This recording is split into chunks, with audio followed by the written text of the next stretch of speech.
Jair Bolsonaro está com a corda esticada com a justiça brasileira. Isso porque o ex-presidente, os ministros dele e militares são alvo da investigação da Polícia Federal que apura a tentativa de golpe de Estado. Mas tem um personagem envolvido nessa trama que até agora não tinha ganhado tanto destaque. O consultor político argentino Fernando Cerimedo, marqueteiro do presidente argentino Javier Milei. Lembra dele? O nome Cerimedo, ele é listado pela Polícia Federal como participante do núcleo da organização criminosa que tentou derrubar a democracia brasileira. De acordo com os investigadores, o consultor argentino teria atuado numa área de desinformação e também de ataques ao sistema eleitoral, junto com figuras já conhecidas nessa história, como o ex-ministro da Justiça, o Anderson Torres, os ex-assessores Tércio Arnaud, Mauro Cid, enfim. Cerimedo realizou uma live no canal dele no YouTube disseminando uma série de dados falsos sobre o sistema eleitoral em novembro de 2022, logo depois das eleições. A Polícia Federal acredita que a transmissão, que foi vista por mais de 400 mil pessoas, foi parte de um esquema organizado pela milícia digital para difundir fake news. Segundo eles, a finalidade, o objetivo, era estimular os seguidores de Bolsonaro a continuar nos QGs do Exército e assim criar um ambiente propício para um golpe de Estado. Os investigadores confirmaram com exclusividade para a coluna da jornalista Juliana Dalpiva, do ICL Notícias, que Fernando Cerimedo vai ser indiciado pela Polícia Federal. Quarta-feira, 10 de abril de 2024.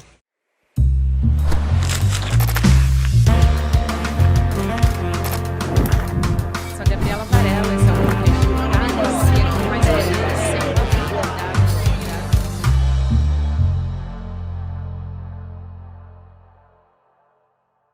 Olá, seja muito bem-vindo, seja muito bem-vinda. Eu sou a Gabriela Varela e esse é o videocast em detalhes. E aqui você já sabe, sempre com um convidado ou uma convidada, a gente analisa uma temática, discute uma notícia importante do momento. Hoje eu vou conversar com a jornalista Juliana Dalpiva, que é a nossa colunista aqui no ICL Notícias, e é ela que vai trazer essa notícia que ela apurou com exclusividade a respeito do inquérito do dia 8 de janeiro. Então, portanto, o inquérito do golpe. Tem um personagem que a gente já conhece, um consultor argentino, mas que é um elemento meio novo nessa história toda. Ela vai explicar tudo isso a partir de agora pra gente. Ju, obrigada por aceitar nosso convite. É sempre um prazer ter você aqui junto comigo. Oi, Gabi. Oi para todo mundo que gosta de acompanhar aqui o nosso Em Detalhes. É um prazer estar aqui contigo de novo.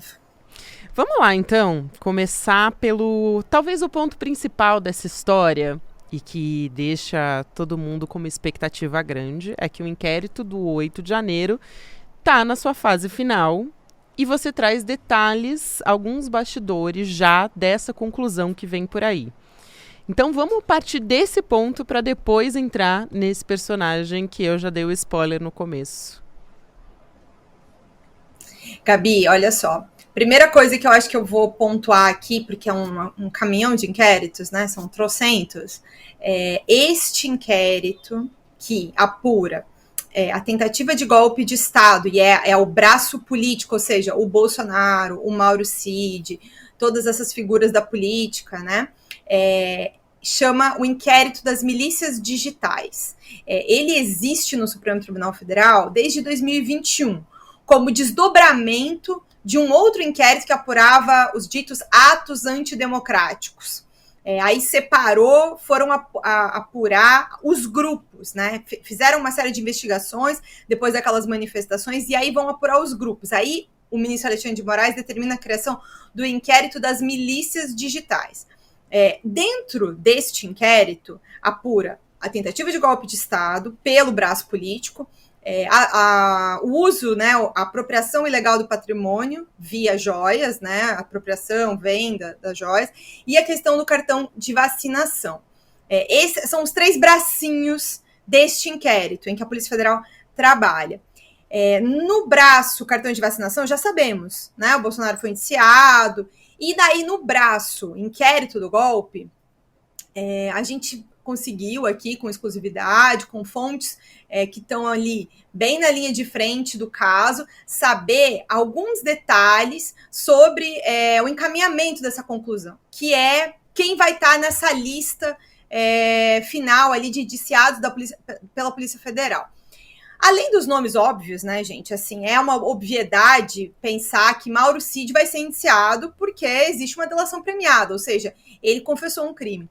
Jair Bolsonaro, como líder disso tudo, porque o golpe era para beneficiar ele, então, assim, também são favas contadas imaginar que Jair Bolsonaro vai encabeçar, inclusive, a liderança disso, assim.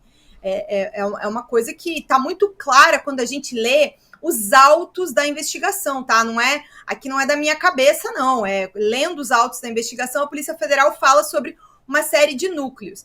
E aí a reportagem que a gente traz hoje fala sobre um dos núcleos, que é o núcleo de desinformação, e de um personagem específico, que é o Fernando Cerimedo, que é um consultor argentino, que tem uma atuação, Gabi, para além do Brasil, né, ele tem um aspecto que a gente vai tratar mais em detalhes daqui a pouco, sobre o que ele fez, né, no Brasil, mas ele atuou espalhando mentira, fazendo desinformação no Brasil, na Argentina, durante a campanha do Milei. Ele é um dos consultores do Milei, próximo ao Javier Milei, que é o presidente argentino, e ele também teve uma atuação no Chile durante a campanha da Constituição chilena, da nova Constituição chilena, também promovendo desinformação. Então, em pelo menos estes 3 países, ele fez um mesmo tipo de trabalho, que é desestabilizar as democracias a partir de mentiras, e no meio de discussões extremamente importantes para os cidadãos desses países. É fundamental a gente falar do Fernando Cerimedo, Ju, justamente porque ele surgiu como uma espécie de guru latino da extrema-direita. E aí eu acho importante a gente entender qual é o papel do Cerimedo, especificamente. Claro, você vai explicar quem ele é, como que ele atuou, inclusive, na campanha do Javier Milei, que é a mais recente, mas como que ele atuou para fazer parte desse núcleo golpista aqui no Brasil, inclusive. E teve um papel central ali nas eleições, quando fez uma live que ficou disponível para mais de 400 mil pessoas assistindo. Então, acho que é fundamental ele realmente para essa história toda, e agora parece, né, não é um nome óbvio, mas parece que é fundamental realmente ele nesse papel de articulador que também encaminhou a gente para o 8 de janeiro, né? Gabi, por que é super importante falar disso, tá? Dentro da linha de investigação dessa história do golpe, a Polícia Federal trata de uma série de acontecimentos coordenados, premeditados, que levaram a uma série de situações e produção de documentos para organizar a tentativa de um golpe de Estado. E um dos eventos em que isso esteve em jogo é a live que o Cerimedo faz no dia 4 de novembro, se não me engano. E aí, nesta live, ele vai falar de uma teoria completamente absurda, já desmentida inúmeras vezes, e eu nem vou perder meu tempo aqui repetindo ela, porque o que interessa é a investigação criminal que está sobre ele, mas repetindo uma série de mentiras sobre uma questão de falta de auditoria nas urnas e a possibilidade de que não estivessem desatualizadas. Só que aí, este argumento que ele usa dentro dessa live, pouco depois da eleição, ele vai ser replicado em outros documentos. Ele vai ser replicado no documento do relatório que o PL fez para entregar para Alexandre de Moraes, que foi feito por aquele Instituto Voto Legal. Esse mesmo argumento da live vai parar nesse documento, e depois vai parar num outro documento também, que foi encontrado no celular do Mauro Cid, que era uma espécie de moção ali, alguma coisa que eles queriam constranger o então comandante do Exército, o general Paulo Nogueira, para assinar aquilo e submeter a partidos políticos. Então, o que a Polícia Federal argumenta dentro do relatório, né, o relatório da Tempus Veritatis, que é um relatório extremamente extenso, mais de 1000 páginas, é que tudo isso estava coordenado. Não é feito de maneira espontânea, não é que ele simplesmente decidiu fazer uma live que teve mais de 400 mil visualizações. Não, ele estava coordenado. E aí também é apontado uma série de coisas. A existência de um Google Drive que era dele, e que assessores do Bolsonaro sobem vídeos ali. E outros militares próximos ao Bolsonaro também sobem vídeos, trechos dessa live, documentos dentro desse drive. Ele é compartilhado, né, entre essas pessoas que juram de pé junto que não se conhecem. Mas, ao mesmo tempo, no ano passado, quando alguém precisou falar com o Cerimedo, mandaram um dos comentaristas da Jovem Pan, manda uma mensagem para o Mauro Cid para pedir o telefone do Cerimedo.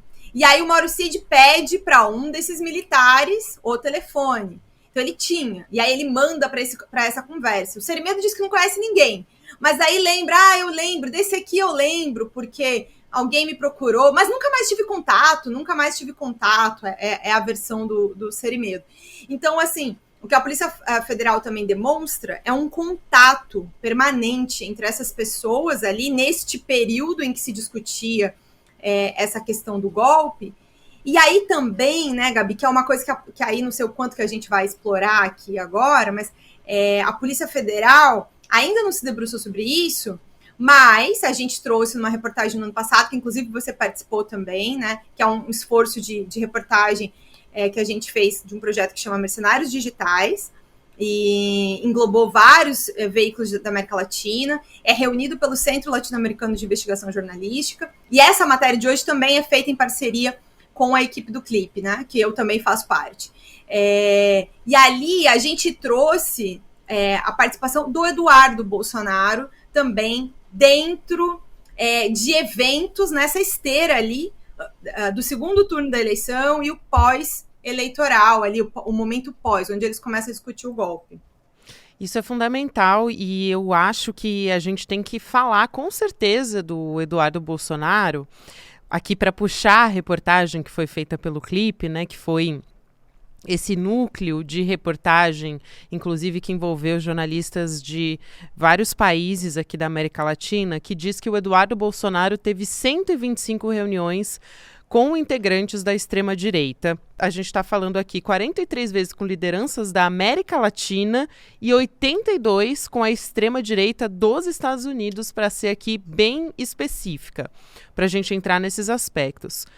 O que eu quero trazer com isso? O papel do Eduardo Bolsonaro nessa história toda, né? Na frente dessa articulação pelo Brasil, ele participou, inclusive, de reunião com o Cerimedo por meio de missão oficial pelo Ministério das Relações Exteriores, então, portanto, pelo Itamaraty, né? E aí, isso durante o segundo turno das eleições em 2022, então, muito forte nesse papel ali em outubro.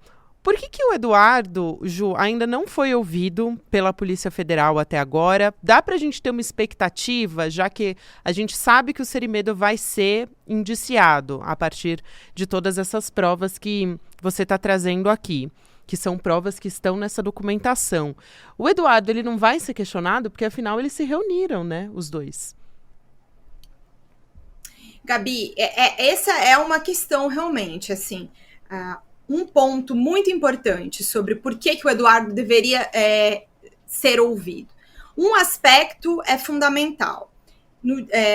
Na metade de outubro, acho que 14, 15, 16 de outubro de 2022, o Eduardo fez uma viagem para Buenos Aires para se encontrar com o Fernando Cerimedo, na esteira ali do segundo turno, né? Poucos dias antes do dia da eleição, que o Bolsonaro perdeu. E dentro daquele segundo turno, que todo mundo sabe aqui, todo mundo acompanhou, foi duríssimo, e que a gente sabe o tanto que o Bolsonaro tentou de tudo para ganhar a eleição, e mesmo não ganhando, ainda ficou, né, articulando maneiras de tentar uma virada de mesa ilegal para ficar no poder, não sair da presidência da República.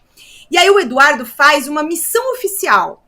Primeiro que ele esconde isso. Ele faz essa viagem sem comunicar publicamente que é uma missão oficial, mas ali na tramitação da Câmara e até do Itamaraty, na época o Itamaraty faz telegramas para a Embaixada em Buenos Aires comunicando que o Eduardo ia. Aí essa viagem não ficou clara até o momento quem pagou ela, porque um site que o Serimedo tem chegou a publicar matérias mostrando que estava ciceroneando ele, depois disseram que não pagaram, aí o Eduardo disse muito pouco quando foi questionado sobre isso, mas daí também não quis esclarecer especificamente se foi ele que pagou, se pagaram para ele. E aí ele vai lá, ele se encontra, faz uma série de agendas, inclusive produção de conteúdo com problemas, com questões de informação, não vou dizer assim falsa, mas sempre tem aquele problema de, às vezes, distorcida, né? Sobre a realidade da Argentina. E aí sempre fazendo aquela coisa, o Brasil vai virar Argentina. Então, assim, foram feitos uma série de conteúdos nesse sentido, naquela época. E aí ele volta, né? E aí, um mês depois, nem bem um mês depois, o Serimedo grava essa live com informações sobre o sistema eleitoral falsas e tudo mais. E aí, o que a Polícia Federal, embora não fale dessa viagem e desse telegrama, ela fala que a suspeita ali é de que o Serimedo recebeu informação dos brasileiros para fazer aquela live. Aquela live foi premeditada. Inclusive porque pouco depois dela, e esse é um outro detalhe importante do inquérito, no celular do Cid foi possível ver que o Tércio Arnaud Tomás, que é um dos investigados e era assessor do Bolsonaro na presidência da República, e é aquele que a gente costuma explicar para vocês, que é meio que o líder do gabinete do ódio, ou seja, um daqueles assessores que o Bolsonaro tinha, que trabalhavam especificamente para produzir mentira, né? E desde quando o Bolsonaro era deputado. Então, o Tércio manda para o Cid uma mensagem dizendo esses são os links da live e tal, já editados. E aí o Tércio é questionado pela Polícia Federal sobre isso. E aí ele diz assim, que o pessoal tinha interesse. E aí ele é perguntado, quem é o pessoal? E aí ele responde, o pessoal da internet. Mas ele mandou esses links para o Cid, ele não mandou para o pessoal da internet, né? Isso. E aí eles continuam dizendo que não se conhecem e tudo mais, mas tem essa série de comunicações que levam a isso. É importante que a Polícia Federal escute o Eduardo para ele explicar esta viagem, este encontro e qual a conexão disso. Porque o Eduardo é tido na família Bolsonaro como o grande articulador internacional do Bolsonaro. Exatamente. Inclusive, ele ajudou a trazer o CEPAC para o Brasil, né? O CEPAC que é o maior evento conservador dos Estados Unidos e que está sendo replicado em diversos outros países agora. E eu acho que vale a pena a gente trazer um outro ponto-chave aqui, que é o reconhecimento por parte da autoridade brasileira de que existe, a partir do momento de que se reconhece o Fernando Serimedo como parte do núcleo golpista, né, uma ação coordenada mundial por parte da extrema-direita. A gente está falando aqui numa ação que quase resultou num golpe no dia 8 de janeiro, no Brasil, né, num país latino-americano. Então, essa ameaça também representa um perigo para outros países em que a extrema-direita, a gente vem observando muitos países com essa guinada da extrema-direita cada vez mais se inflamando. Então, eu acho que, nesse sentido, é muito importante esse reconhecimento de uma autoridade brasileira, né? É importante esclarecer assim, várias questões que envolvem o CEPAC, como você está falando. O Eduardo começa a trazer esse evento para cá a partir de 2019, e aí ele funda um tal de Instituto Conservador Liberal, e aí, assim, como é uma entidade privada, como é que ele se mantém? Não se sabe. Não se sabe de onde vem esse dinheiro. Da onde vem o dinheiro para fazer estes eventos? Inclusive, esse ano tem de novo. Agora, no meio do ano, vai ter mais um evento desse. Da onde vem o dinheiro que permite que o CEPAC continue existindo? O ano passado, quando a gente fez essa investigação sobre a situação do Serimedo, no projeto Mercenários Digitais, uma informação que a gente soube era que o Eduardo tinha montado uma empresa de cursos, e aí essa empresa tinha trocado de endereço para um endereço onde tinha uma loja que vendia uma série de objetos com campanha golpista, inclusive o slogan Brasil was stolen, em canequinhas. E o mesmo neste lugar onde funcionava a empresa do Eduardo, essa loja não está no nome dele, está no nome de outra pessoa. Mas essa loja era meio que a loja oficial do CIPAC. Eles estão sempre no CIPAC vendendo camiseta, bottom, caneca, qualquer coisa. E essa explicação também não está clara sobre por que a empresa do Eduardo está nesse lugar e nesse lugar, na verdade, ela não funciona. Porque acho que supostamente ela seria virtual. E aí o que tem de lá concreto é essa loja. Ao mesmo tempo, ele próprio declarou que recebeu dessa loja, da empresa dele, em 4 meses, no ano de 2022, cerca de 600 mil reais. Então, assim, e aí ele também é o administrador desse instituto, que faz esse evento que é gigantesco. Então, assim, tem várias perguntas não respondidas sobre a atuação do Eduardo em tudo isso. E ele, de fato, tem uma articulação internacional muito importante junto ao Trump, junto ao Steve Bannon, que é um dos assessores, foi assessor do Trump há muito tempo, e a toda ali a direita, a extrema-direita americana. A gente compilou nesse projeto 80 visitas do Eduardo Bolsonaro a estas pessoas da direita americana, e mais de 40 à extrema-direita latino-americana, outros países da América Latina. Esse é um trabalho, inclusive, que foi feito junto também com a equipe da agência pública. Importante a gente lembrar que foi um esforço de reportagem muito grande. Agora, o Eduardo foi passando, assim, está passando até esse momento, porque ele não foi chamado para depor, ele não é formalmente investigado, embora tenham todas essas questões. Ele está passando meio que ao lado, assim, sabe? Na tangente, não tem sido incomodado concretamente. E aí, um outro dado importante, ele fundou uma empresa nos Estados Unidos, um outro tal de instituto conservador também, justamente no período em que o Bolsonaro estava lá nos Estados Unidos, de algum jeito fugindo da justiça brasileira, pelo que a gente sabe até esse momento, né? Entre janeiro e março do ano passado.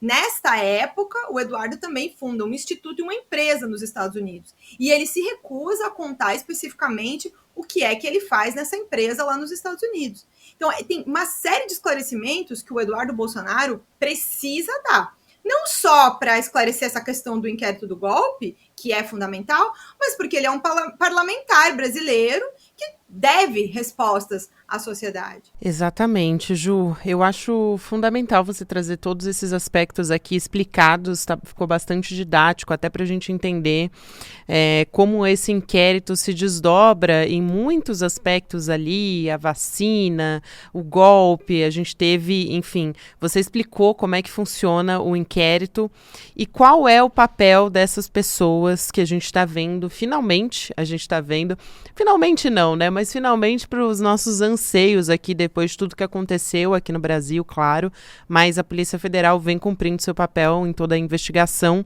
e a gente traz esses detalhes agora contigo aqui. Obrigada, Ju, mais uma vez, é sempre um prazer receber a Juliana Dalpiva, colunista aqui do SL Notícias, nossa super repórter que vem trazendo sempre todos esses detalhes e sempre trazendo uma pitada de bastidores também. Gabi, obrigada pelo espaço.